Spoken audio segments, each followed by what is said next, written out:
আমি বুঝি না, দিন দিন কচুয়ার বাজার বিশ্ব রোডের পরিস্থিতি দিন দিন খারাপের দিকে যাইতেছে। আজকে সোমবার, বাজারটা একদম মনে হয় যে হরতালের বাজার। এইভাবে পরিস্থিতি দিন দিন খারাপ হইলে আমরা দৈনিক খেটে খাওয়া মানুষরা কি করবো বুঝতে পারতেছি না। সে সকাল 8টার দিকে আসছে, পুরা রাস্তা মনে হয় ফাঁকা। এমন পরিস্থিতি তো আর কখনোই দেখি নাই। সকাল 8টার দিকে আসছি, এখন পর্যন্ত একটা যাত্রী গাড়িতে বসাইতে পারি নাই।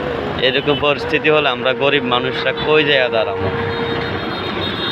দিন দিন তো খরচ বাড়তেছে, কমতেছে না। হ্যাঁ, এমন পরিস্থিতি যাতে আল্লাহ কেউরে না দেখায়।